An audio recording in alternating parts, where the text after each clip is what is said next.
وسلم وبارك عليه وعلى آله. بسم الله والحمد لله والصلاة والسلام على رسول الله سيدنا محمد بن عبد الله وعلى آله وصحبه ومن والاه ولا حول ولا قوة إلا بالله. أما بعد فإن أصدق الحديث كتاب الله وخير الهدي هدي محمد صلى الله عليه وسلم وشر الأمور محدثاتها وكل محدثة بدعة وكل بدعة ضلالة وكل ضلالة في النار. سبحانك لا علم لنا إلا ما علمتنا إنك أنت العليم الحكيم. رب فانفعنا بما علمتنا وعلمنا ما ينفعنا. رب زدنا علما وارزقنا فهما والحقنا بالصالحين آمين يا رب العالمين. قال المصنف رحمه الله تعالى ونفعنا به وبعلومه في الدارين آمين يا رب العالمين. Babu awqatus salat, bab menerangkan tentang waktu-waktu salat. Hadirin Bapak Ibu, pertemuan yang lalu kita telah membahas bagaimana definisi salat dan kemudian keutamaan fadilah-fadilah tentang salat. Salat adalah ibadah badaniyah yang paling afdal dari apapun itu. Dikatakan oleh Nabi kita Muhammad sallallahu alaihi wasallam, "Idza qama al-'abdu yusalli utiya bi dhunubihi." Kalau orang datang menghadap Allah kemudian dia melaksanakan salat, maka dosa-dosanya diletakkan di kepalanya dan di punggungnya.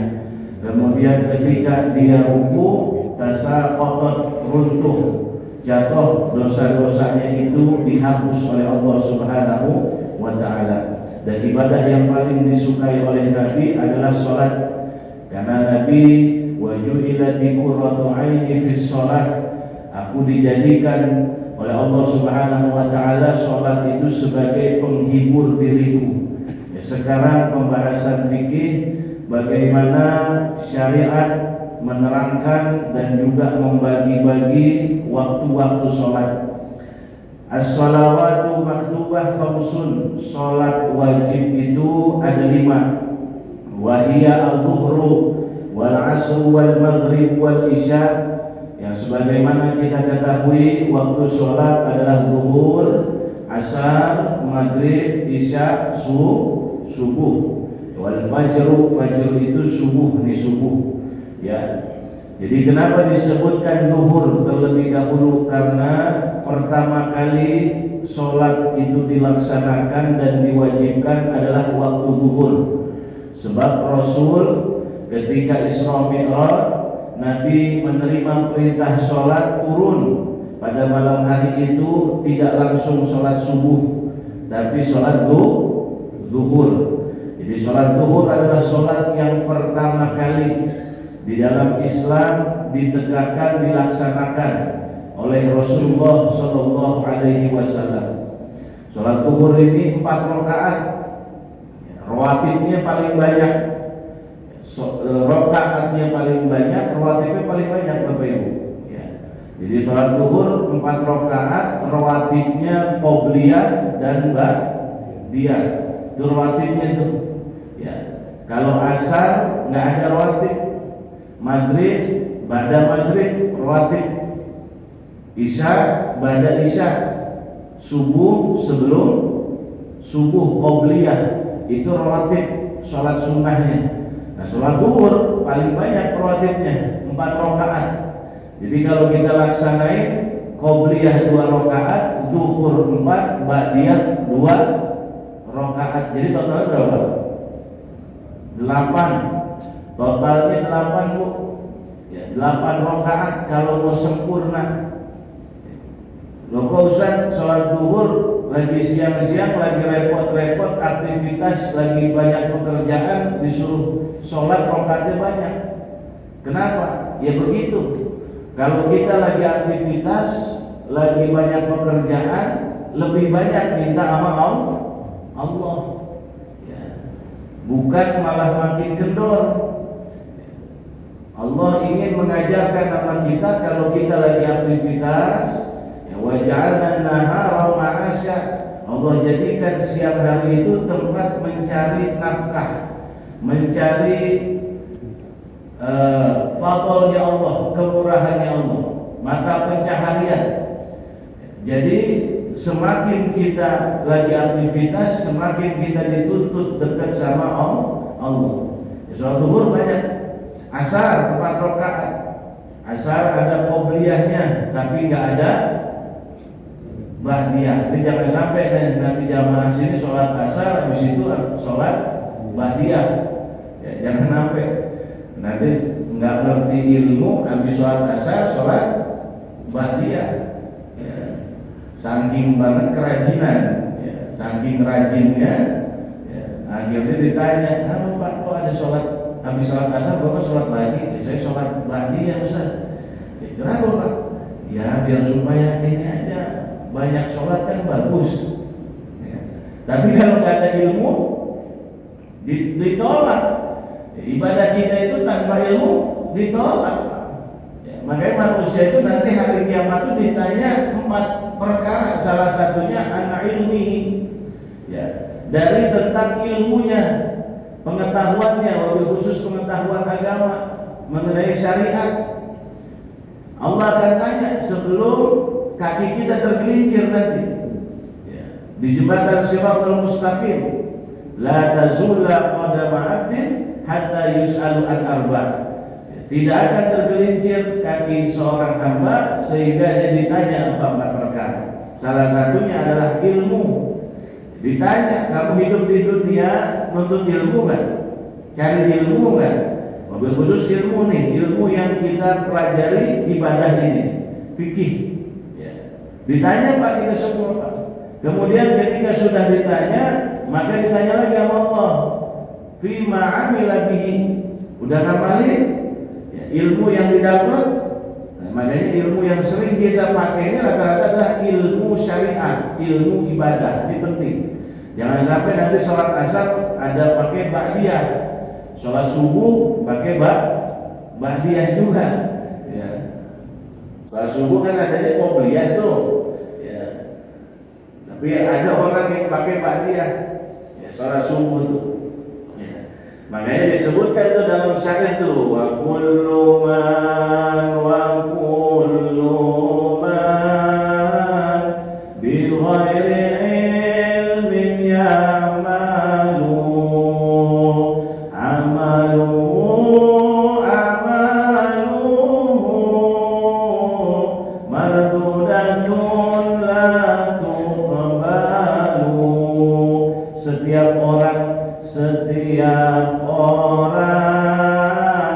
yang beramal tanpa ilmu, amalannya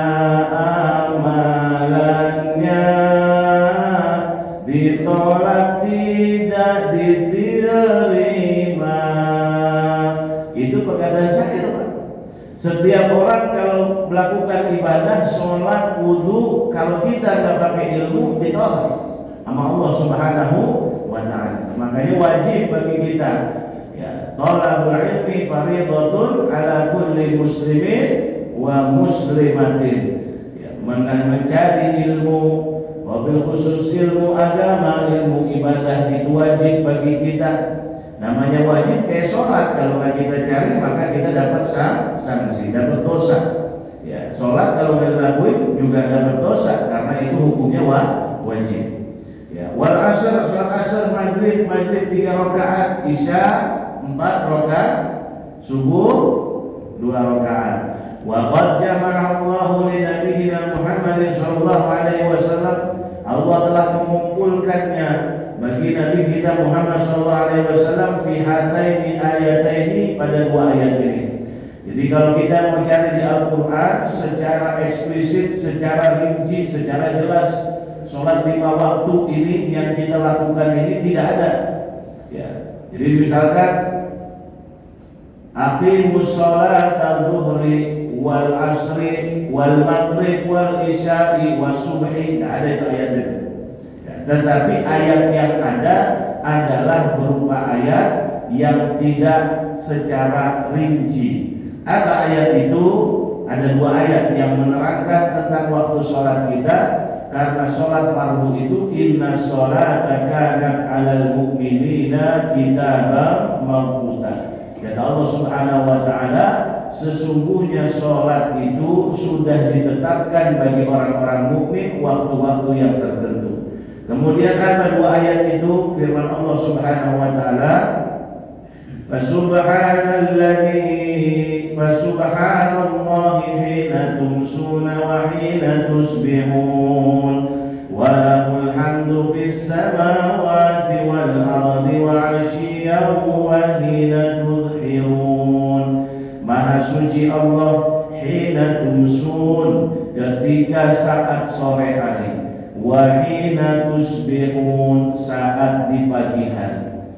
Artinya kita disuruh bertasbih oleh Allah, memuji Allah Subhanahu wa taala pada sore hari dan pada pagi hari.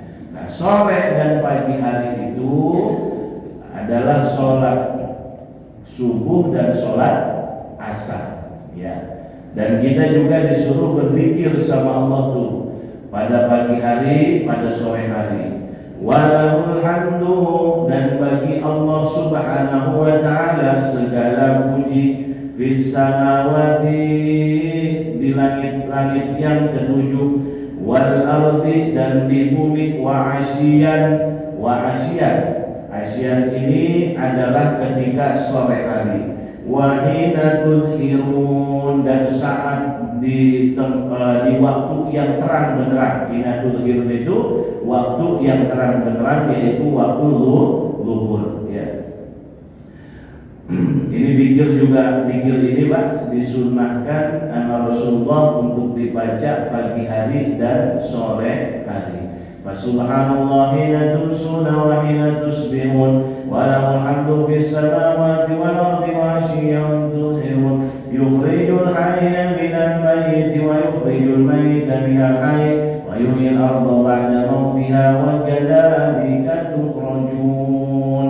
Jadi baca nih, kata Rasulullah, yang baca ini orang di pagi hari dan di sore hari membaca ayat ini, maka Allah jauhkan dia dari sihir, ya, dilindung, ya, dari sihir orang-orang yang benci, yang tidak suka terhadapnya, ya, karena sihir itu nyata, Bapak Ibu, ya. Rasulullah itu kena sihir, ya. Rasulullah juga kena sihir oleh orang lain, apalagi kita, model-model macam kita. Nabi aja kena sihir, ya, apalagi kita nih, orang-orang yang bawahan, ya.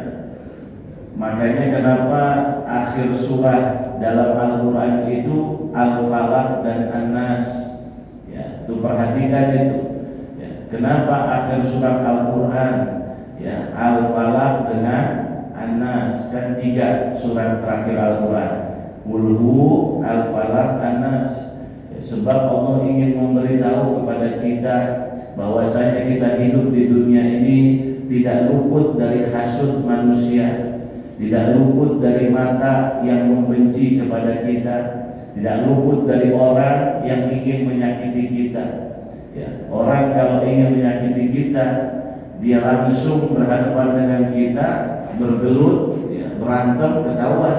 Tapi kalau orang yang diam-diam, ya, mendem dalam hati, dia datang ke orang pintar, disihir kita, Pak, ya. Ini yang kita harus hati-hati. Makanya ikutin, ya, zikir yang diajarin Nabi, ya. Subhanallah hina tumsuna wa hina tusbihun wa lahul hamdu fis samawati wal ardi wa 'ashiyyan wa hina tudhirun yukhrijul hayya minal mayyiti wa yukhrijul mayyita minal hayy wa yuhyil arda ba'da mautiha wa kadzalika tukhrajun. Lanjutin dah tuh. A'udzubillahi samil alim minasyaitonir rajim. Bismillahirrahmanirrahim. Law anzalna hadzal qur'ana 'ala jabalin lara'aitahu khashi'an mutasaddian min khasyatillah wa tilkal amsalu nadribuha lin-nasi la'allahum yatafakkarun. Hafal Pak? Assalamualaikum. Hafal Pak? Bu? Assalamualaikum. Apa Bu? Itu doa semua itu Al-Quran. Ya, kata Nabi, bahkan kalau mau komplit dari awal, afa hasibtum annama khalaqnakum abathan wa annakum ilaina la turja'un fata'ala Allahul malikul haqqu la ilaha illa huwa rabbul arsyil karim wa man yad'u ilahan akhar la burhana lahu bihi fa innama hisabuhu 'inda rabbih innahu la yuflihul kafirun wa qur rabbighfir warham wa anta khairur rahimin. Lanjutin ya, dari tadi itu wahina tumsuna wahina tusbihun. Itu kalau mau komplit dibaca pagi hari itu Bu ya, sambil lagi bikinin kopi buat bapak ya, sambil bapaknya pakai baju ya, lagi mau berangkat dinas itu dibaca, biar supaya aman kita dari gangguan orang lain, orang yang gak suka sama kita. Namanya pekerjaan, namanya kehidupan, gak ada yang selamat dari hal begituan. Sehingga Allah titipkan surat Al-Falaq dan An-Nas ya.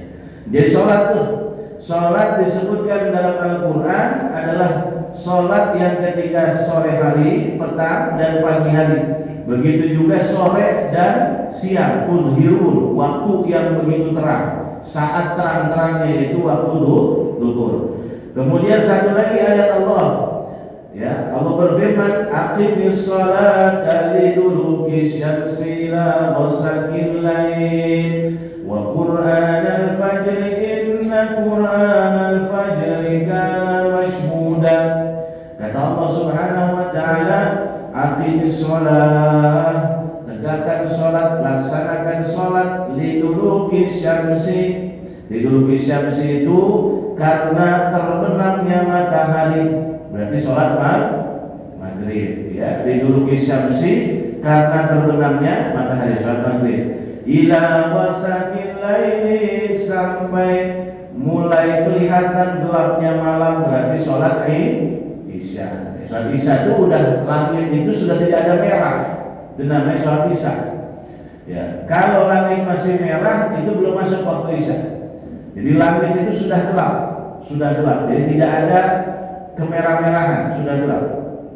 Wa qur'anal fajri, dan bacaan fajar, bacaan saat pagi hari. Nah ini fajar ini disebut dengan subuh, salat subuh.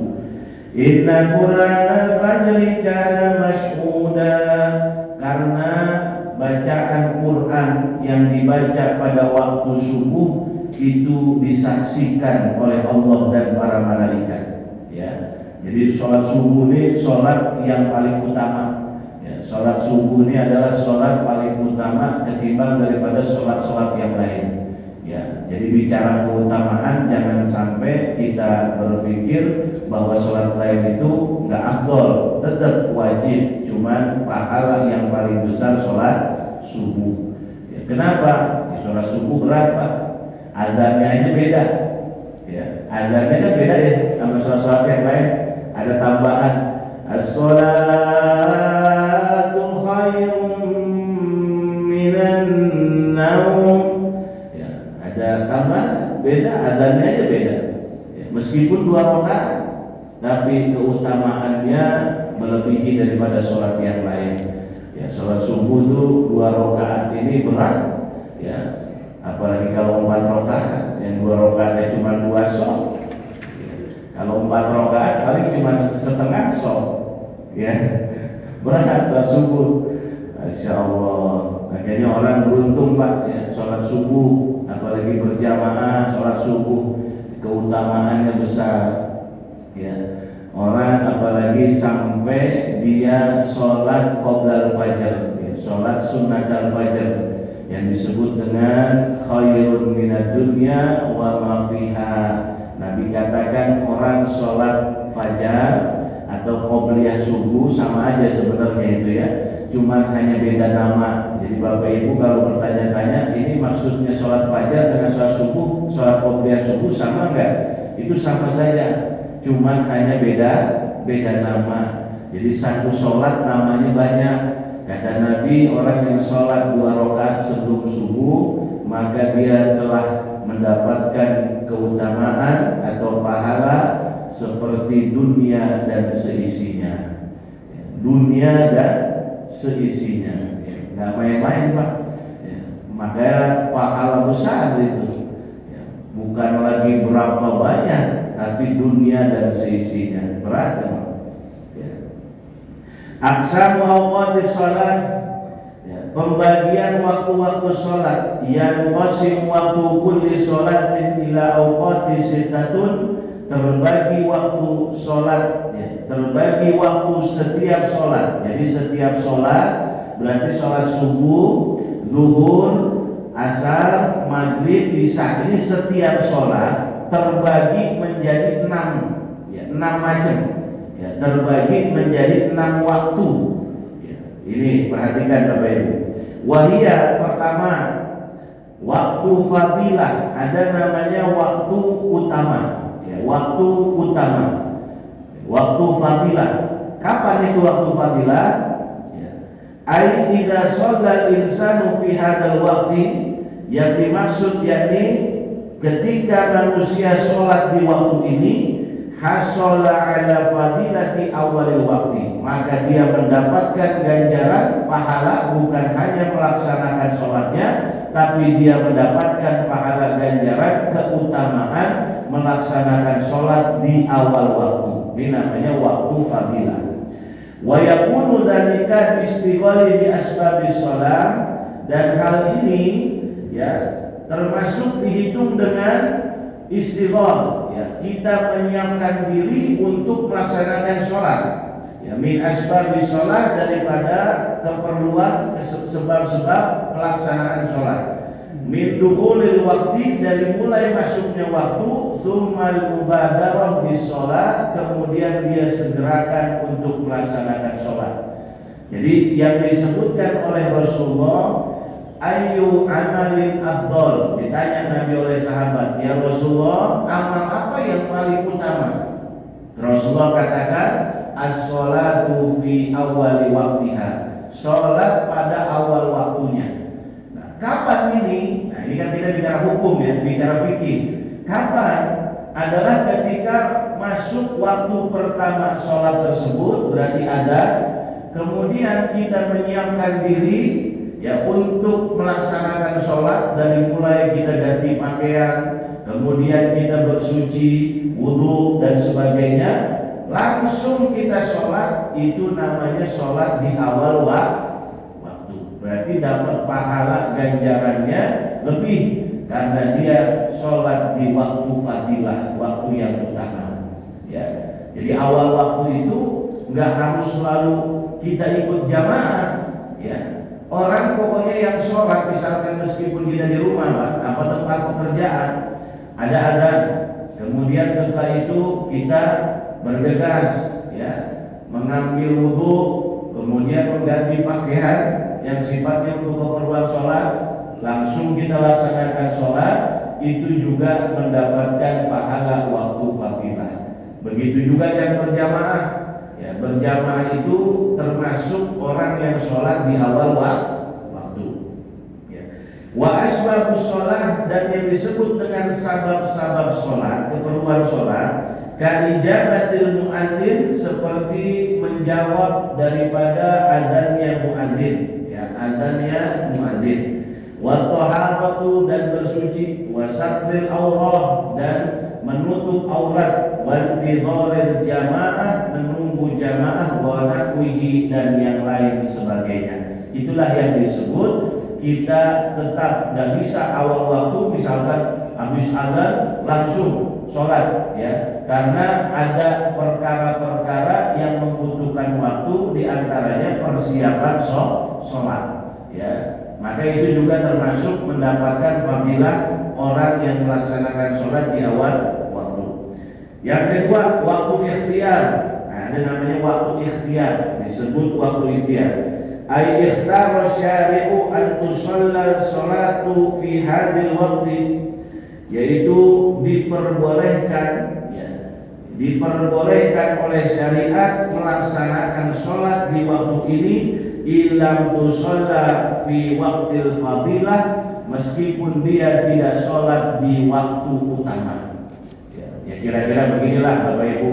Kalau zuhur jam 12 berarti awal waktu itu kurang lebih di jam 12.10 sampai jam 12.20. Itu namanya orang sholat di awal waktu. Kenapa jam 12.10? Karena nunggu adzan selesai. Habis adzan selesai nunggu iqamah. Kemudian kita juga sebelum itu kita persiapin diri kita untuk aurat, pakai baju, ya. Kemudian toharoh, kita bersuci, wudu, ya. Kurang lebih kan pelaksanaan sholat itu 12.15. Kalau azannya 12.00. Ini contoh duhur.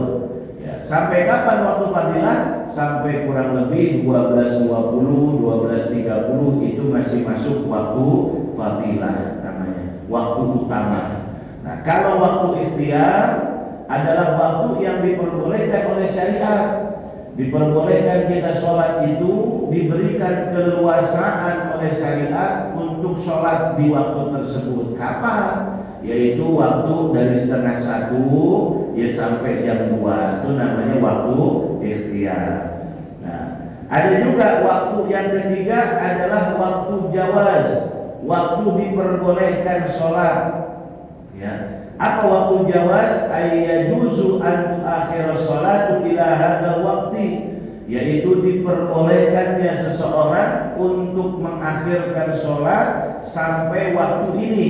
Wa qad yakunu, terkadang bikarohatin hukumnya makruh, atau biduni karohatin atau tidak makruh. Nah, waktu jawaz ini berarti jam 2 sampai jam setengah 3 lebih 15 menit. Jam 2.45 lah, begitu. Kalau asar jam 3 Pak. Jadi ini klasifikasi waktu sholat. Jadi tidak semua waktu sholat itu sama, keutamaannya beda-beda. Kita setiap waktu sholat baik zuhur, asar, maghrib, isya, subuh itu ada levelnya. Nah, level yang pertama namanya waktu fadilah, level kedua namanya waktu ikhtiar, level ketiga namanya waktu jawaz. Jawaz ini boleh seseorang diperbolehkan mengakhirkan sholat sampai pada waktu yang terkadang dikatakan makruh, terkadang dikatakan tidak makruh. Ya, yang makruh itu apa? Yang makruh itu mengakhirkan waktu sholat tanpa ada hajat dan keperluan, ya, secara kepentingan yang betul-betul penting, maka dia dikatakan fawailul lil musallin, ya, alladzina hum an sholatihim sahun. Jadi nggak ada keperluan apa-apa nih, nggak ada kepentingan apa-apa, diakhiri terus sholatnya, itu namanya makruh. Ya. Tapi kalau ada hajat, ada keperluan sampai dia sholat di waktu jawaz tadi, berarti biduni makruh, tanpa hukum makruh. Artinya boleh-boleh saja. Contohnya gimana? Ya contoh ada keperluan di kantor yang genting, yang penting. Ya, kalau seumpama tidak dikerjakan pada saat itu, maka ini urusan bahaya karena keamanan negara. Ya, maka kemudian dia laksanakan sampai kira-kira waktu jawaz 2:30. Nah, itu kemudian dia sholat. Maka kalau sholat begini namanya tanpa makruh, tapi diperbolehkan dalam agama. Ya. Yang keempat, waktu hurmah, waktu haram. Disebut dengan waktu hurmah, waktu haram. Ayyahrumu ta'khirus sholat ila hadzal waqti, yaitu yang dimaksud adalah haram mengakhirkan sholat sampai waktu ini. Tadi waktu jawaz saya kasih contoh jam 2 sampai 2.45. Waktu haram 2.45 sampai jam 3, karena jam 3 nanti ada asar. Ya, li'annahu sayaqu juz'un minha kharijal waqti. Nah, dikhawatirkan dia melaksanakan sholat sebagiannya sudah luar waktu sholat zuhur. Ya, jadi sebagiannya sudah di luar waktu sholat zuhur. Ini udah nipis-nipis nih, udah di tepi jurang. Jam 3:05 itu tepi jurang itu. Ya, itu waktu haram. Ya, haram kita sholat tuh. Ya, karena nanti khawatirnya ketika kita lagi sholat, kemudian sholat dia 2 rakaat, 2 rakaatnya lagi udah keburu adzan. Ya, pernah nggak begitu Pak? Bu, pernah gitu kan Bu? Hah? Nggak, belum pernah begitu. Nanti zuhur gitu deh ya. Nanti zuhur cobain deh ya. Begitu. Jadi 2 rakaat. Ya, pas lagi udah mau adzan, detik-detik 3 menit lagi mau adzan asar tuh ya. Sholat zuhur tuh, Allahu Akbar. 2 rakaatnya masuk di waktu zuhur, 2 rakaat sisanya masuk di waktu karena ini muadzin udah ada, ya udah ada asar. Ya. Tapi gimana tuh Pak Ustaz? Sah nggak? Sah, tapi haram, dosa. Ya. Sah, tapi dosa. Ya. Karena orang itu kalau dikatakan sah begini, dia meskipun sudah masuk waktu berikutnya, diperhatikan Pak, sering kita nih kadang-kadang di jalan atau gimana, paling minimum itu batasnya 1 rakaat. Paling minimum, artinya gini, manusia ketika sholat, dia sholat zuhur, Allahu Akbar, habis berdiri ruku, habis ruku itidal, habis itidal sujud, habis sujud duduk sujud, habis itu naik lagi. Berarti ketika naik rakaat kedua. Rakaat kedua ini yang penting dia sudah sempurna rakaat pertama, naik ke rakaat kedua, keburu adzan, sholat lanjutin. Karena hukumnya sah. Ya, kita bicara hukum sah, cuman haram, dapat dosa. Sah tetap sah. Tapi kalau belum sampai naik ke rakaat kedua, berdiri lagi tuh, dia baru sujud, ya rakaat pertama lagi sujud, adzan. Allahu Akbar, Allahu Akbar, batalin karena tidak sah. Ya, karena tidak sah. Ya. Kalau rakaat kedua gimana Ustaz? Rakaat ketiga, apalagi rakaat kedua, rakaat ketiga kan paling minimum rakaat pertama dia telah laksanakan secara sempurna. Ya. Jadi lanjut aja nggak apa-apa. Ya, meskipun adzan tetap berkumandang, lanjut tetap sah, tapi haram, hukumnya haram. Ya, dapat dosa. Yang kelima adalah waktu udzur. Yang disebut dengan waktu udzur ayajuzu an tusalla fi hadzal waqti lil udhri. Diperbolehkan untuk melaksanakan sholat pada waktu ini dikarenakan ada udzur, ada kepentingan. Ka'udhri safari wal marad, seperti udzur safar dan udzur sakit. Ya tadi yang saya katakan, misalkan kalau zuhur dikasih contoh jam 2 sampai 2:45. Ya, itu kan tadinya waktu jawas karena kita punya udzur, punya kepentingan, punya keperluan, maka itu masuk kategorinya waktu zuhur. Orang yang melaksanakan sholat di waktu zuhur sebab karena ada keperluan dan kepentingan, dia nggak kena khitab dari firman Allah, fawailul lil musallin alladzina hum an sholatihim sahun. Yang kena waktu darurah. Ya, waktu darurat. Ada yang kena disebut waktu darurat. Apa waktu darurat? Wa huwa akhirul waqti, itu adalah akhir waktu. Idza zala mani'u, jikalau telah hilang penghalang daripada sholat, kahaidin seperti menstruasi, wa nahwihi dan yang lainnya.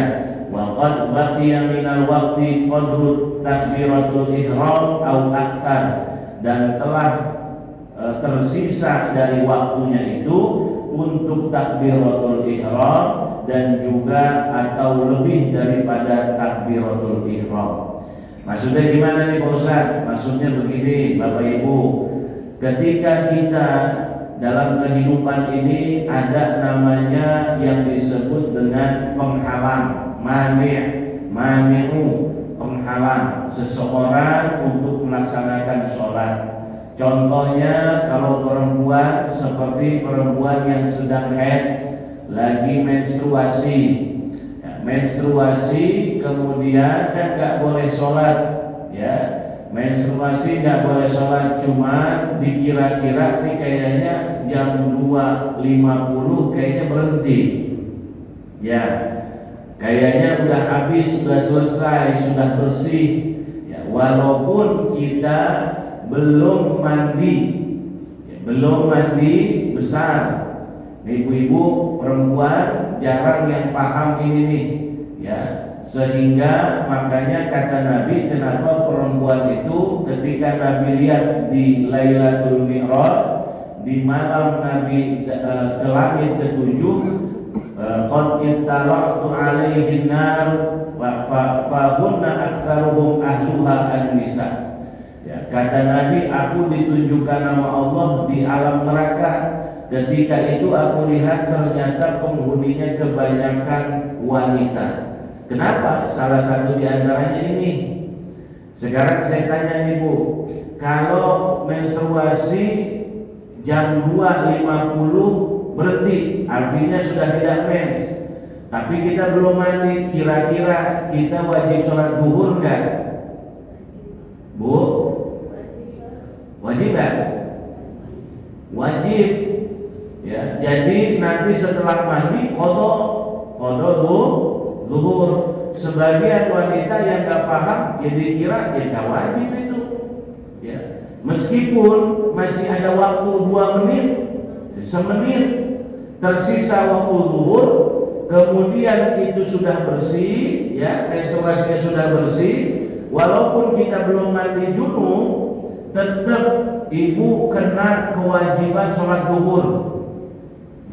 Kecuali azan asar berkumandang semenit baru bersih, berarti ibu nggak wajib kena sholat zuhur. Nah, ini yang jarang diperhatikan oleh wanita, makanya ada khusus disebut dengan fikih wanita, ya, itu namanya penghalang, ya, mani'u penghalang. Contohnya diberikan misalkan adalah perempuan, ya. Kalau laki-laki gimana laki-laki? Laki-laki udurnya nggak ada sampai begitu, ya, sampai detik-detik terakhir nggak ada. Kalau mau ada ya ganti rok, ya. Jadi perempuan, ya, nggak ada laki-laki begitu udurnya. Laki-laki udurnya itu nggak ada yang melebihi perempuan. Makanya perempuan diberikan keluasaan, tapi selain keluasaan cuma harus diperhatikan. Batasan-batasannya itu harus kita tahu. Nah, kalau kayak begitu, tetap kita wajib sholat zuhur, wajib. Kalau bisa di waktunya, segera mungkin. Misalkan mandi junub, mandi janabah, segera mungkin. Setelah itu wudu langsung sholat. Nah, ketika sholat tadi saya terangkan, dia takbiratul ihram, Allahu Akbar, Bismillahirrahmanirrahim, Alhamdulillahirabbil alamin, adzan, Allahu Akbar, Allahu Akbar. Nah, ini lanjutin, khusus buat ini nih, kasus ini lanjutin. Kenapa? Karena dia masuk kategori waktu darurat, artinya sholat dia tetap sah, ya, lanjutin. Nah, tapi kalau laki-laki nggak bisa begini, nggak bisa. Tadi laki-laki paling minimum 1 rakaat, ya, sempurna 1 rakaat. Nah, kalau perempuan masih bisa, Allahu Akbar, Allahu Akbar kabira, walhamdulillahi katsira, Allahu Akbar, Allahu Akbar. Lanjutin Bu, karena ibu kena dalam syariat disebut waktu darurat, ya, dimakfu, ya, dipahami, dimaklumi sama syariat, begitu. Ya, jelas? Ya, paham ya? Baik. Sekarang kita lanjut kepada sholat berikutnya. Ya, pembahasannya adalah as-sholatul ula, sholat yang pertama. Al-zuhru, yaitu sholat zuhur. Sumiyatil zuhra, dinamakan sholat zuhur. Jadi waktu sholat, saya ulangi lagi, ada 6 ya. Nih, kesimpulannya, ulasannya, waktu sholat ada 6 macam. Waktu fadilah, waktu jawaz, ya, waktu ikhtiar, waktu apa lagi?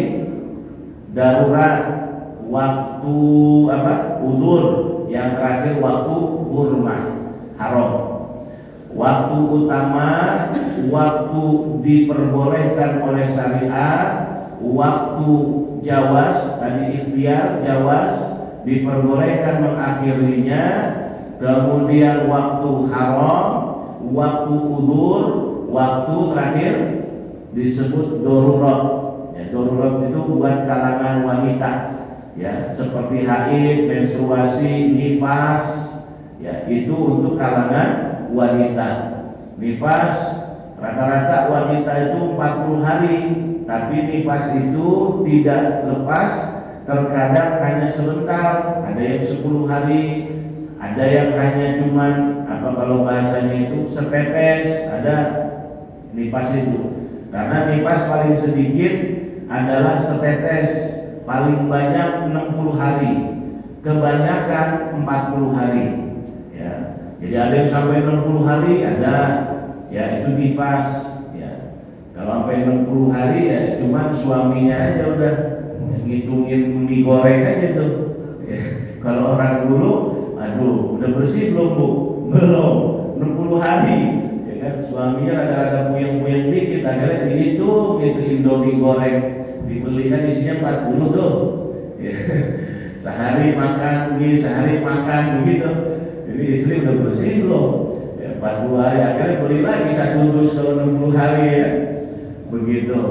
Nah, kalau head kalau menstruasi perempuan tuh paling sedikit sehari semalam, paling banyak 15 hari. Nah, lumrahnya biasanya adalah 7-8 hari. Tuh, itu batasan-batasan fikih gitu ya.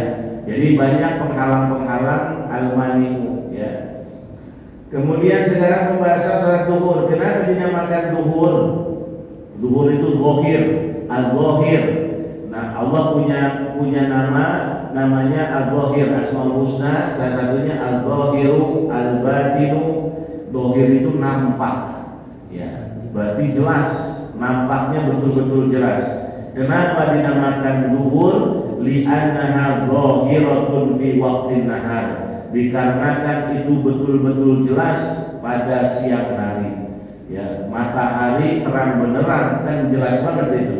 Sholat di waktu duhur itu sholat jelas. Makanya orang kalau ninggalin sholat di waktu duhur kebangetan. Ya udah jelas-jelas itu waktu sholat. Siang hari terik, kelihatan, ditinggalin. Ya. Wakila, dan ada yang mengatakan ulama, li'annaha, dikarenakan sholat duhur tuf'alu fi waqti dhahirah, karena sholat duhur dilaksanakan di waktu saat-saat panas. Ya, karena dinamakan duhur sebab sholat duhur dilakukan saat-saat panas. Wakila, ada yang mengatakan juga ulama, li'annaha, karena sholat duhur awalu sholatin dohar fil Islam, yaitu sholat yang pertama kali terang-terangan dilakukan dalam Islam. Jadi Rasulullah itu ketika turun membawa perintah sholat gak langsung sholat terang-terangan, ya, sembunyi-sembunyi, ya, sembunyi-sembunyi. Sahabat Nabi semua sembunyi-sembunyi, ya. Jadi gak langsung terang-terangan Pak. Kalau terang-terangan dibunuh pada saat itu Pak, ya, langsung dibunuh. Kayak kita sekarang begini enak, sholat depan Ka'bah di Masjidil Haram, nah itu enak. Nah, kalau dulu zaman Rasulullah, sholat depan Ka'bah di Haram, bunuh langsung, ya, bunuh. Jadi pada saat awal-awal Islam, sholat itu sembunyi-sembunyi. Ya, para sahabat di dalam rumah, ya, sendirian di kamar yang paling pojok. Kenapa? Karena ada saudaranya yang masih belum dapat hidayah, kadang-kadang menghakimi. Ya. Contohnya Sayyidina Umar bin Khattab. Ketika Sayyidina Umar bin Khattab belum dapat hidayah Pak, dia punya adik. Adiknya namanya Fatimah. Ya. Fatimah ini nikah dengan Khobab. Ya. Itu ketika itu diperiksa sama Sayyidina bin Khattab. Ya. Namanya kakak ngelihat adiknya masuk Islam, kakaknya belum dapat hidayah. Dicari Pak, dimasuk. Masuk dengan paksa dia. Sayyidina Umar bin Khattab. Nah, Kalau dapat adiknya dalam keadaan sholat, ditampar, dipukul, ya, disiksa sama Sayyidina Umar bin Khattab. Itu waktu Sayyidina Umar bin Khattab belum dapat hidayah. Begitulah Pak Bu, dulu zaman Islam, pertama perjuangan Rasul, ya, bukan dengan kenikmatan yang seperti kita sekarang ini, sholat udah enak, ya. Dulu masa perjuangan. Makanya kata Nabi, la tasubbu ashabi, jangan sekali-kali kita caci maki sahabatku, kata Nabi. Jangan kau sekali-kali menjelek-jelekan sahabatku. Rasul bilang begitu, ya. Bahkan kata Nabi, lau anfaqtum mithla dhahabi Uhudin, ya, kalau seumpama kalian, kata Nabi ini, bukan yang bukan sahabatku, bersedekah sebanyak gunung Uhud, ya, bersedekah emas, bukan lagi duit, emas segunung Uhud, maka kata Nabi tidak akan bisa menandingi walaupun sedekah sahabatku yang 1 mud. Ya, 1 mud itu cuma beras setengah liter, ya. Itu saking luar biasanya keutamaan para sahabat. Jadi kita nggak bisa nandingin sedekah kita kalau kita punya uang, harta benda segunung Uhud emas, ya, bukan main-main, bukan cuma sekilo 2 kilo, ya. Kalau sekilo 2 kilo kecil, ya, kita merasa bangga kita udah sedekah sekilo 2 kilo, tapi kita caci maki sahabat Nabi, kita jelek-jelekin sahabat Nabi. Nabi katakan itu tidak ada bandingnya ketimbang hanya 1 mud sahabatku pada saat perjuangan Islam, ya, nggak ada sebandingnya, ya. Makanya kata Nabi, la tasubbu ashabi, ya, jangan kau celah sahabat.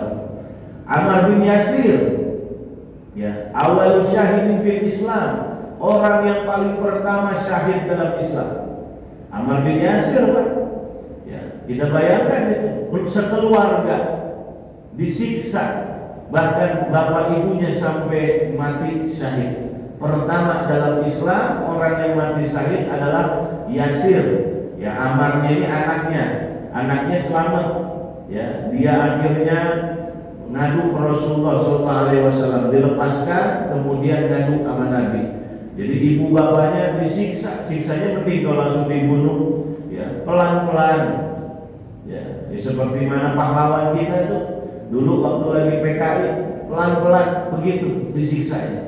Bahkan dalam riwayat dikatakan, ya, dalam kitab sirah, kitab tarikh, sejarah itu, mohon maaf, ya, sampai istrinya Pak Yasir, ya, Yasir itu ditusuk dengan besi yang panas, ya, dari pantatnya sampai kepalanya, ya. Itu adalah orang yang mati syahid, disaksikan depan mata anaknya. Makanya ngadu ke Rasulullah. Kata Rasulullah, sabran ya ala Yasir, inna mau'idakumul jannah. Wahai Ammar, keluarga Yasir, sabarlah kalian, ya, sabar, sesungguhnya di depan mata kalian surga, ya. Itu hanya yang bisa dikatakan Nabi. Makanya perjuangan sahabat luar biasa, lagi sholat, ya, dipukul, dihantam. Tapi Sayyidina Umar ketika dapat hidayah lain. Sayyidina Umar dapat hidayah ketika Fatimah lagi baca surat Toha, ya. Fatimah lagi baca surat Toha, ma anzalna 'alaikal qur'ana litashqa. Dibaca surat Toha, Sayyidina Umar gemetar badannya, ya. Digemetar badan Sayyidina Umar bin Khattab. Kemudian kata Sayyidina Umar, ya Fatimah, apa yang kamu baca itu? Kata Fatimah, wahai Umar, ini adalah firman Allah yang turun kepada nabinya Muhammadur Rasulullah, ya. Dilihat, sini lihat, mana catatannya? Dulu Quran belum ada kertas, ya. Ada cuma hanya selembar-selembar. Sayyidina Umar maksa Fatimah, ya. Pas lagi dilihat, dibaca oleh Sayyidina Umar, makin bu, ya, tangannya bergetar. Itulah hidayah Allah. Kalau sudah datang ke seseorang, maka tidak ada yang bisa menghalanginya. Kemudian kata suami Fatimah, adik iparnya Sayyidina Umar, ya Umar, kata Khobab, namanya Khobab suaminya, sesungguhnya Muhammadur Rasulullah, Nabi Muhammad senantiasa berdoa, Allahumma izzal Islam wa bi umarain. Ya Allah, muliakan Islam ini dengan salah satu Umar, ya, yang dimaksud adalah Umar bin Khattab atau Umar yang satunya, yaitu Abu Jahal. Jadi Abu Jahal nama aslinya Umar juga. Nabi sesungguhnya senantiasa kata imannya berdoa kepada Allah agar Islam dimuliakan oleh salah satu Umar. Asallahu, semoga engkau yang disebutkan dan didoakan oleh Rasulullah. Akhirnya Sayyidina Umar langsung menangis dan mengatakan, Aina Muhammad, di mana Muhammad? Ya, antarkan aku ke sana. Diantarin, Pak. Ya, kata Umar, Rasulullah ada di rumah Arqam, Darul Arqam, Arqam ibn Arqam, di rumah Darul Arqam. Ya, kemudian diantarin sampai depan pintu. Di situ di rumah Darul Arqam itu rumah pertemuan kemarin. Pertemuan para sahabat-sahabat Nabi termasuk paman Rasulullah Sayyidina Hamzah. Kemudian ketika diketok pintunya, orang sudah tahu Bapak Ibu, suaranya dari luar itu suara khas Sayyidina Umar, ya, karena dia orang yang membesar ini. Kemudian kata sahabat-sahabat yang lain kepada Rasulullah, takut karena akan melukai Rasulullah. Kemudian kata Sayyidina Hamzah paman Nabi, ya Rasulullah, izinkan saya. Ya Muhammad, izinkan saya untuk membukakan pintu itu. Ya. Kemudian kata Sayyidina Hamzah, kalau seumpama dia niat baik ke sini untuk menghadap kepadamu, bertemu denganmu, maka aku akan izinkan masuk. Tapi kalau tidak, maka akan bertarung antara aku dengan dia. Ya, sampai mati, kata Sayyidina Hamzah. Ya. Kemudian Sayyidina Hamzah membukakan pintu. Sayyidina Umar tanya, Aina Muhammad? Mana Muhammad? Kata Sayyidina Hamzah, apa keperluanmu di sini?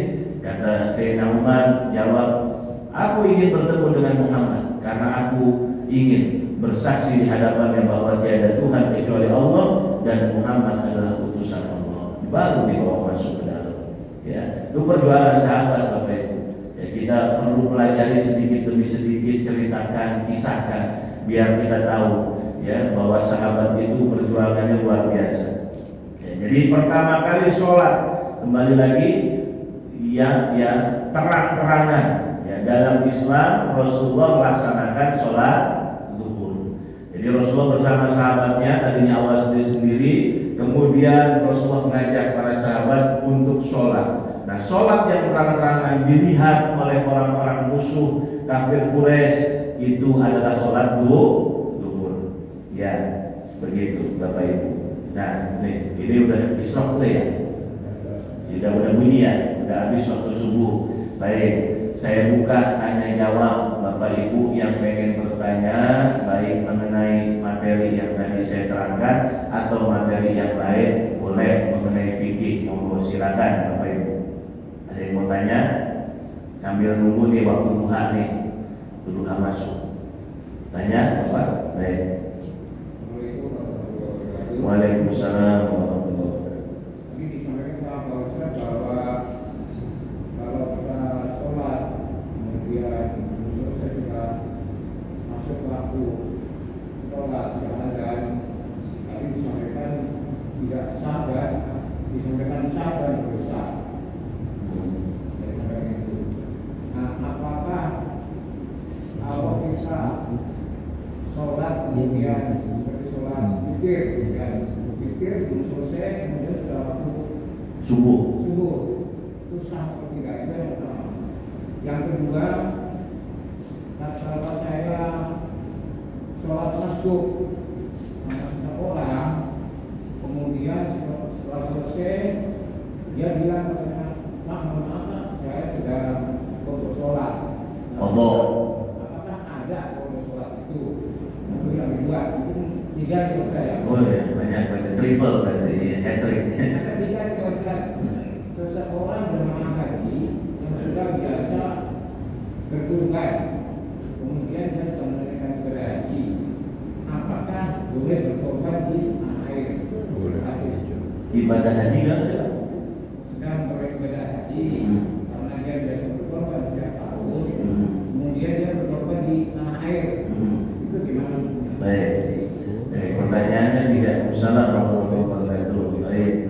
Pertama, pertanyaannya tadi kalau orang sholat di mepet waktu ya, di akhir waktu gitu, bisa sah, bisa enggak. Tadi saya terangkan tuh ya. Sah kalau dia sudah sempurna satu rakaat. Ya. Satu rakaat artinya sudah naik rakaat kedua, Pak. Sudah berdiri rakaat kedua. Ini sah. Ya, sah. Kalau dia belum sampai naik rakaat kedua, masih proses di rakaat pertama, keburu adzan, ya, itu nggak sah. Itu yang nggak sah. Batalin aja. Ya, karena percuma kita nggak sah ngapain. Ya, nanti tinggal qadha. Nah, baru pertanyaan kedua, gitu. Pertanyaan pertama jelas jawabannya. Nah, kecuali wanita tadi saya terangin, ya Bu ya. Kecuali wanita. Ini kan bicaranya secara general ya, secara umum dulu. Kecuali khusus wanita, dia punya kekhususan tadi waktu darurat. Ya, tapi kalau laki nggak punya, berarti kalau gitu harus sempurna dulu satu rakaat, baru dia dikatakan sah. Nah, kalau belum satu rakaat, keburu adzan, batalin Pak. Mau ngapain kita berjuangin? Nah, kita kalau melaksanakan ibadah, kalau nggak sesuai syariat, menurut pandangan kita sah, tapi di hadapan Allah nggak sah. Gimana ceritanya? Ya kan? Nggak bisa. Kalau begitu meskipun kita sholat 100 rakaat, tapi kalau menurut pandangan Allah nggak sah, apa dia diterima? Nah ini pertanyaan ini, makanya dahulukan kita punya ilmu, ya, maka nanti tinggal qadha. Pertanyaan kedua lanjut qadha sholat. Pertanyaannya, emang ada qadha sholat? Mazhab kita Syafi'i ada, ya, mazhab mayoritas nih Syafi'i ada. Kenapa? Sebab Nabi pernah ngomong begini, innal mar'ata lam nu'mir bi qadha'is shalah wa nu'mir bi qadha'is shaum.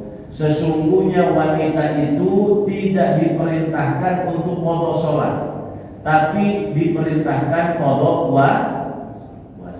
Artinya apa? Nah gitu. Imam Syafi'i itu kan cerdas gitu. Ya, artinya qadha sholat itu ada. Ya, itu menandakan bahwasanya ada qadha sholat. Jadi dibalik Pak, mafhumnya dibalik. Sesungguhnya wanita tidak diperintah qadha sholat. Nah kata Nabi begitu, berarti qadha sholat ada. Ya kan? Gitu. Dibalik tuh cara pemahamannya itu kalau dalam fikih disebut mafhum mukhalafah. Pemahaman dibalik itu. Kalau mafhum muwafaqah, pemahaman yang sejalan dengan itu. Ya, mafhum muwafaqah. Apa mafhum muwafaqah? Contohnya nggak ada tuh dilarang ngegampar orang tua. Ada nggak? Nampar orang tua ada nggak? Larangan nampar orang tua? Nggak ada. Yang ada, jangan kau katakan ke orang tuamu, la taqul lahuma uff. Jangan kau bantah omongan orang tuamu, tapi ngegampar kan nggak ada. Maksudnya lebih daripada itu, ya, ini aja melawan omongannya, mengatakan aja dilarang, apalagi nampar orang tua. Itu namanya mafhum muwafaqah. Ya. Itu namanya paham yang dimaksud dengan apalagi gitu, yang sejalan, ya, seiring namanya. Nah ini mafhum mukhalafah. Ya, Nabi tadi katakan wanita tidak diperintah untuk qadha sholat, tapi diperintahkan qadha puasa. Artinya qadha sholat ada. Kebalikannya, gitu. Nah satu itu dalilnya. Yang kedua, dalam hadis Sahih Muslim ini, Rasulullah pernah ketiduran, kesiangan, ya. Jadi pada saat itu pernah Nabi itu jalan bersama sahabat. Kemudian karena sudah terlalu malam, maka kata Rasulullah katakan ke Sayyidina Bilal, ya Bilal, nanti kalau kau bangun duluan, tolong bangunkan kami dan kumandangkan azan. Ya, itu kata Nabi. Ini hadis Sahih Muslim. Kemudian Nabi tertidur, sahabat yang lain tertidur, sampai Bilal yang diamanatin Nabi juga tidur Pak, kesiangan. Sampai dikatakan dalam hadis matahari itu yang sudah naik mengenai sinarnya ke tempat para sahabat dan Nabi tidur. Artinya badannya kena sinar terik matahari itu. Ya sudah mulai jam 7 itu. Ya, sudah mulai jam 7. Akhirnya Rasulullah bangun. Ya. Kemudian ketika Rasulullah bangun, gak nyalahin Bilal lagi. Ya karena kita semua capek. Ya ibarat kita habis kerja bakti lah, capek ini kan. Ya tidur, gak nyalahin sahabat Rasulullah. Bangunin sama Rasulullah sahabat-sahabat. Kemudian kata Nabi, ya Bilal al-dinul adan. Ya Bilal kau kumandangkan adan. Adan Pak. Ya, adan subuh. Ya, buat kalangan itu, buat datang rombongan itu, dan Nabi sholat subuhnya diqadha bareng para sahabat. Nah itulah dalil qadha. Masih banyak lagi dalil qadha sebenarnya yang lain, ya. Tapi saya kasih 2 saja. Itu dalil qadha mazhab Syafi'i bahwa orang yang sholatnya ditinggalkan baik udzur maupun tidak udzur tetap harus diqadha. Qadha itu namanya dibayar. Orang punya utang tetap harus bayar. Wong kita sama manusia aja ya punya utang Pak, meskipun kita mati tetap harus bayar. Makanya keluarga almarhum itu, almarhum atau almarhumah ketika sambutan, jikalau almarhum punya sambutan baik dari segi utang, mungkin bisa menghubungi kami keluarga karena utang harus dibayar. Sholat pun sama. Sholat adalah kewajiban kita ke Allah, utang kewajiban kita untuk membayar kepada manusia. Allah lebih berhak untuk kita bayar ketimbang daripada manusia. Ini mazhab Syafi'i. Kemudian yang ketiga terakhir apa tadi? Masbuk ya? Hah? Oh jamaah haji. Ya, jamaah haji lagi melaksanakan ibadah haji, korban di tanah air boleh, nggak apa-apa. Ya, jadi dia berangkat haji, dia telepon anaknya, nah kamu beli kambing. Ya biasa bapak ibu biasa korban di kampung, biasa di rumah. Ya nanti kamu kirim ke masjid, bapak ibu korbannya di Indonesia aja, boleh, sangat boleh, ya sangat boleh. Yang jadi perbincangan sekarang itu bukan kurban, yang jadi perbincangan sekarang itu masalah dam, ya masalah denda. Ya dulu kita kalau berangkat haji pasti kena denda. Kenapa denda? Karena haji kita rata-rata nih Pak, haji kita haji tamatu. Ya rata-rata orang Indonesia itu haji tamatu. Apa tamatu? Yang orang haji berangkat haji belum tentu paham. Tamatu atau kiron atau ifrod ya. Nah itu kena denda. Dendanya apa? 1 ekor kambing. Nyembeli 1 ekor kambing karena kita tidak ihram pada tempatnya. Begitu ya, banyak macam-macamnya itu haji tamatu kenanya. Nah Bapak Ibu singkat ya, itu yang jadi perbincangan sekarang. Dan orang Indonesia itu hampir 200.000 kambing berarti, karena kuota orang Indonesia 200.000 ya, kurang lebih 220.000 atau berapa lah gitu. Nah, berarti 200.000 kambing dipotong di sana. Nah, ini yang lagi dikaji sekarang, bagaimana dam itu bisa dibayar di negeri kita. Ya. Sehingga potong 200 kambing di Indonesia, pembayaran damnya. Nah, jadi apa? Orang Indonesia nanti insya Allah gak ada yang kekurangan daging saat Idul Kurban, karena pelaksanaan haji itu kan Idul Kurban. Nah ini lagi dikaji hukumnya, lagi dikaji juga di lobi kerajaan Arab Saudinya. Kalau hukumnya diperbolehkan, maka nanti tinggal lobby itu Kementerian Haji itu, ya Kementerian Haji tinggal melobi ke kerajaan karena itu lumayan murah. Indonesia itu kuota paling banyak, ya dikasih daripada negara-negara yang lain. Hanya Indonesia yang 200.000 lebih, negara lain cuma 70.000, 80.000, ya Indonesia doang. Nah maka kalau begitu diambil begitu, berarti ada banyak pendapatan yang berkurang karena harus beli kambingnya di sini. Jadi bukan bicara masalah daging doang kekurangan, tapi menjual, pengusaha kambing di sini insya Allah makmur. Karena 200.000 kambing Pak, perekonomian muter, kan bayarnya di sini. Begitu. Nah maksudnya seperti itu yang lagi dikaji Pak, sebenarnya yang terbaru. Tapi kalau masalah kurban itu boleh-boleh aja. Ya, orang berangkat haji kurbannya di sini boleh, apalagi udah kurban di sini, kurban di sana, boleh kan? Boleh, asal duitnya banyak, gitu ya. Cukup Pak ya, jelas ya. Ada lagi, Bapak Ibu tanya? Baik. Assalamualaikum warahmatullahi wabarakatuh. Waalaikumsalam warahmatullahi wabarakatuh. Jadi kita menanyakan ini masalah sholat sunnah rawatib. Kita yang dalam perjalanan masih ada untuk musafir ini sholat sunnah rawatib.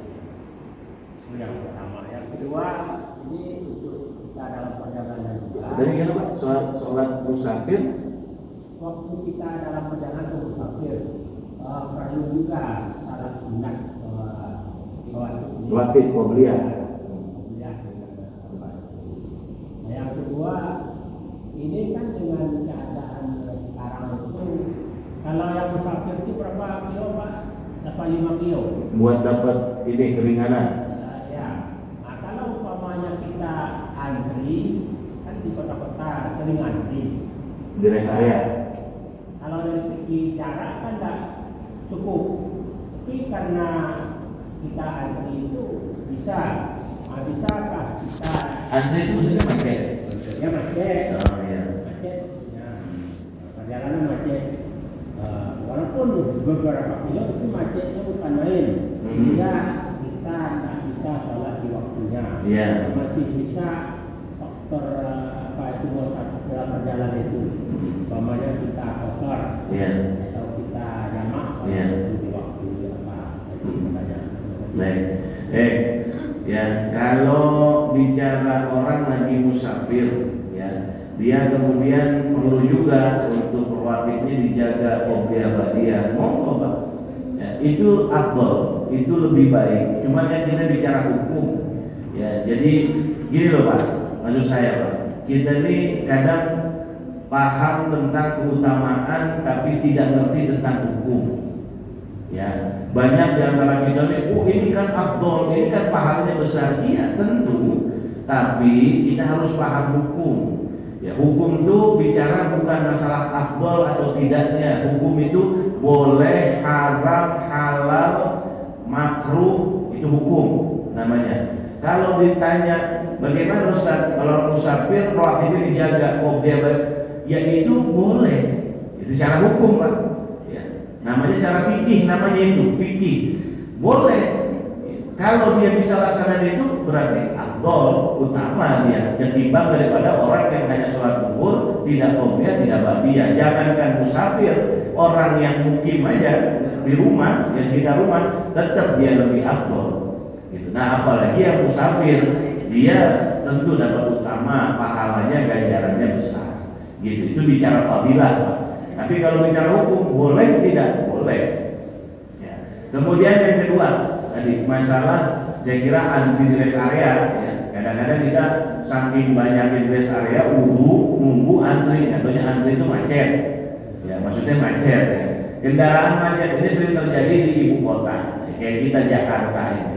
Ya, macet dari Halim menuju ke misalkan Kelapa Gading yang biasa cuma sejam. Sejam setengah tiba-tiba 4 jam, begitu macet. Nah, bagaimana itu hukumnya kita sholat? Apakah boleh itu untuk dijamak, dikosor atau tidak? Itu pertanyaannya Pak ya. Nah, kalau dalam hukum kosor, Bapak Ibu, ini belum sampai sebenarnya pada babnya, tapi saya jawab dulu ya, hanya singkat, ringkas. Perjalanan itu harus tetap pakai jarak, kosor. Kosor apa kosor? Diringkes yang 2, yang 4 jadi 2, yang 4 jadi 2, yang 2 jadi 2, jangan sampai bilang 1 nanti. Yang 3 jadi 3, iya, jangan 1,5 ya. Diringkes ya, dikurangin, didiskon, itu namanya kosor. Kosor ini nggak bisa kecuali pakai jarak. Meskipun dari sini ke Kelapa Gading palingan 35 kilo, 40 kilo, itu belum memadai syarat, belum. Karena harus betul-betul jarak. Meskipun macet, lama, seakan-akan jalan kita 4 jam udah kayak ke sini ke Bandung, dari sini ke Bandung. Tapi nggak bisa kalau kosor. Kalau jamak boleh. Artinya jamak digabung sholatnya maghrib dengan isya, tapi tanpa dikosor. Selama ini yang menjadi asumsi ya banyak orang, kalau jamak udah harus dikosor, kalau kosor wajib jamak juga. Enggak begitu Bang. Hukum fikih itu dipisah. Bisa jamak saja, bisa kosor, bisa dua-duanya dikolaborasi, dipadukan jadi jamak kosor. Kenapa orang-orang kebanyakan mikir ini harus selalu berpasangan jamak kosor? Karena penyebutan babnya udah salah, jamak kosor. Seakan-akan harus gabung terus gitu ya. Padahal ini bisa dipisah, jamak kosor. Kalau Bapak pengen jamak maghrib dengan isya, berarti sholat maghrib 3 rakaat, isya 4, tetap 4, dijamak tapi digabung ya. Artinya kalau kita ke Kelapa Gading ya, macet nih, maghrib macet ya. Aduh, ini waktu maghrib ini masa nyari-nyari masjid nggak ada ini. Mana ini macet di atas tol ya, tol di atas itu ya. Macet itu nggak ada masjid ya.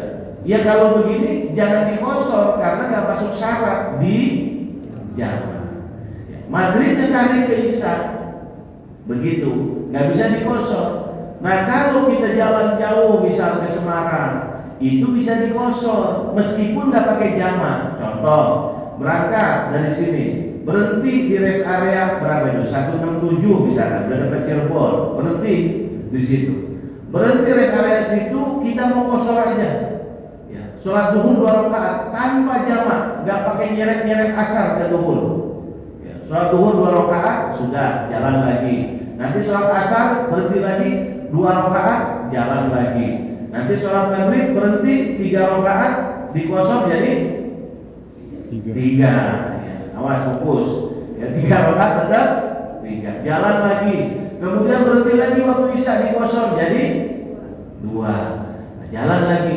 Tanpa ditarik bisa begitu. Itu namanya kosor tersendiri, jamak tersendiri. Atau kita mau komplit pakai komplit, ya jamak ya kosor boleh juga. Jadi mau mie ayam doang boleh, mau bakso aja boleh, mau mie ayam bakso juga boleh, atau mie ayam bakso pangsit boleh, begitu ya Bu. Iya, itu namanya pakai komplit begitu Pak. Iya Pak, nggak ada Pak ya. Baik, udah jam 6 ya. Kita cukupkan dulu pertemuan kita pagi hari ini. Insya Allah kita akan lanjutkan bulan yang akan datang. Masih pembahasan tentang sholat duhur. Mudah-mudahan bisa dipahami oleh Bapak Ibu dan bisa kita amalkan dalam kehidupan kita sehari-hari. Mudah-mudahan kita yang hadir mendapatkan ilmu yang bermanfaat, ilmu maslahat dunia wal akhirah. Hadhihi wal barakatuh salihah bisirril Fatihah.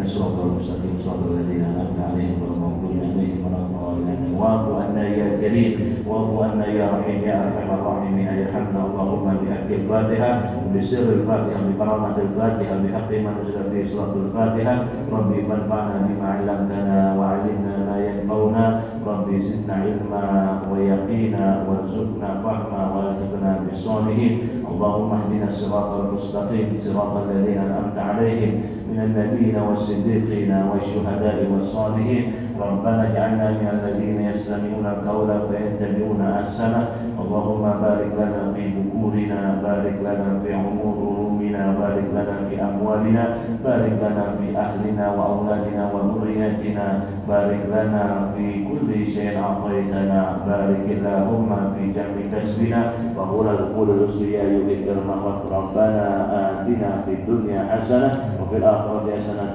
وقنا عذاب النار وصلى الله على سيدنا محمد النبي الأمي وعلى آله وصحبه وسلم دعواهم فيها سبحانك اللهم وتحيتهم فيها السلام وآخر دعواهم أن الحمد لله رب العالمين. Kurang lebihnya mohon maaf. Hadanallahu wa iyyakum ajmain. Assalamualaikum warahmatullahi wabarakatuh.